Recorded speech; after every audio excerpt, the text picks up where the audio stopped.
One of the first things we did when we reached Dallas, Texas was take a sightseeing tour of the city through a company called Fun Dallas Tours.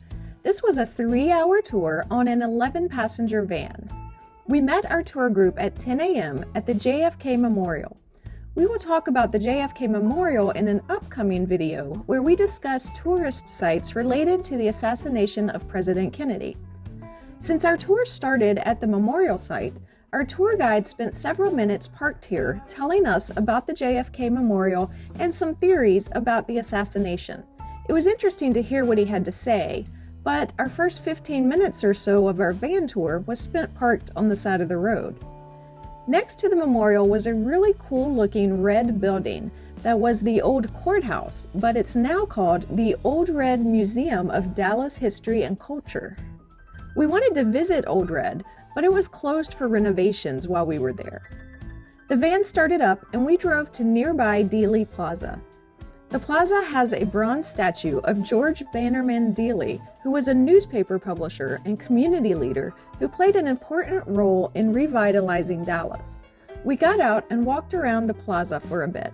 Unfortunately, the plaza honoring George Dealey would become the most visited tourist attraction in downtown Dallas for its relation to a historic event that took place in the area. After driving for a bit, we came to Pioneer Plaza, where I was looking forward to seeing the plaza's cattle drive sculptures. This was something we had on our to-do list for Dallas anyway, so it was very helpful of the tour to take us there. Once again, we parked the van and got out to see the area up close.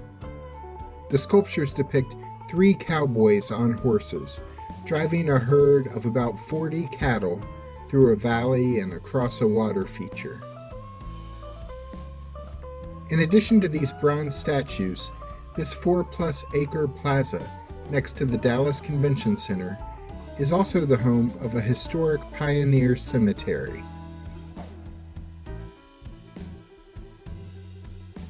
In this cemetery, you can find the graves of several former Dallas mayors, early city business leaders, and fighters from the Texas Revolution.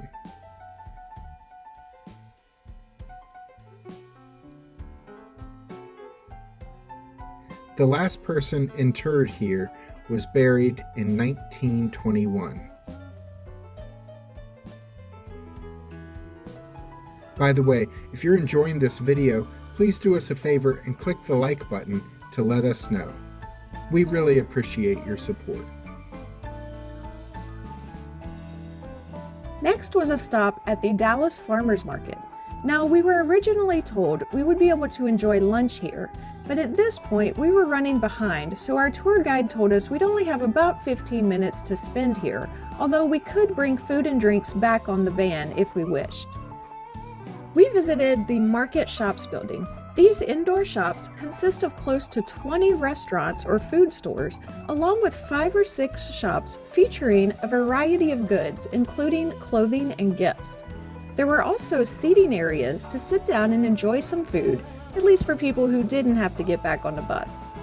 There's another building of shops that we didn't have time to tour, and then there's an outdoor area called the Shed that is only open on weekends. This is more of a traditional farmers market with items available from people who grow, raise, or make food locally. We were about out of time, so we grabbed a snack and returned to the van.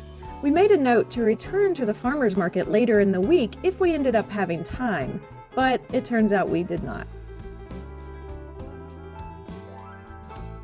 I thought the next part of the tour was weird, although Alice liked it well enough.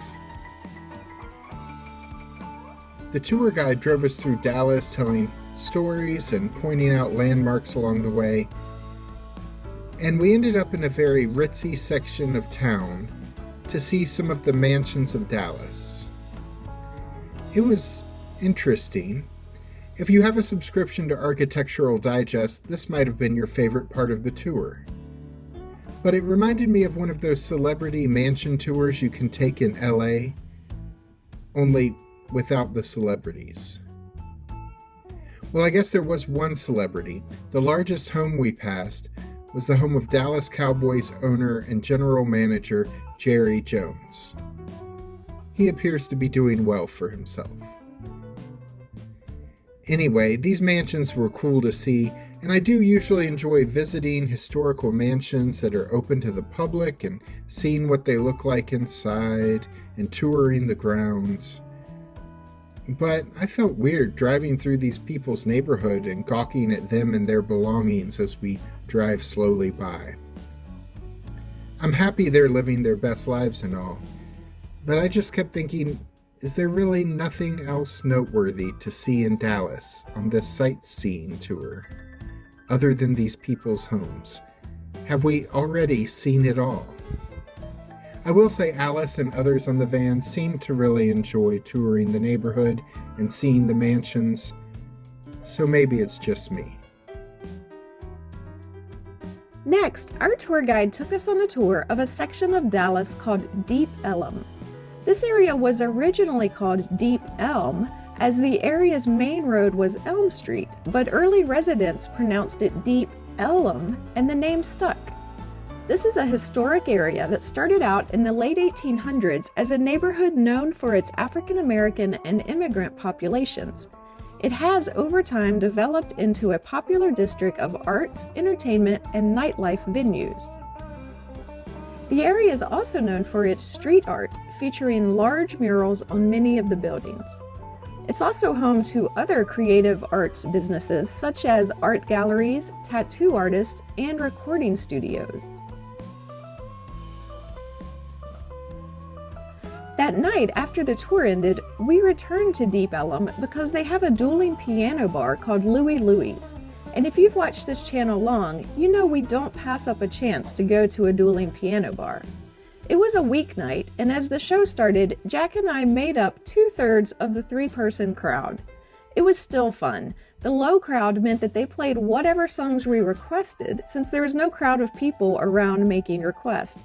And after an hour or so, there ended up being a respectable crowd at the back of the front of the mezzanine. We hadn't had dinner, so we each ordered a drink from the bar and some bar food. I ordered what I thought was a corn dog off their menu. It turns out it was actually listed as a corn dong. My snack was made up of a corn dog and 2 hush puppies. Jack ordered boneless chicken wings. They were just normal chicken, so no double entendres included. We had a great time singing along to some great music, which is the whole point of a dueling piano bar. When our tour ended, we were dropped off right where we started, and we noticed across the street this little wooden cabin in the middle of the downtown area. It was built in the 1840s and was then moved to this spot in 1971. Checking out this little cabin was more interesting to me than looking at a neighborhood of mansions while we drive slowly down the road. Overall, we enjoyed this tour. Our tour guide was really good. He gave a lot of good background information about Dallas and its points of interest. He had a good sense of humor and really kept our attention as he was narrating while he drove. This 3-hour tour cost $58.45 per adult. They have a number of different tours, and you can learn more about those at fundallastours.com. And there are also other tour companies in Dallas too, including one that takes you on a tour in an electric golf cart with steer horns on the front. So you can research those other options. You can search for tours of Dallas at TripAdvisor.com to learn more. Click the link at the end of this video to check out our 1 day in Fort Worth, Texas. It was an epic day, and it's the longest video I've ever made, but don't let that stop you. I'm Alice. And I'm Jack. Be sure to click the subscribe button and the notification bell so we can see you the next time we're traveling through.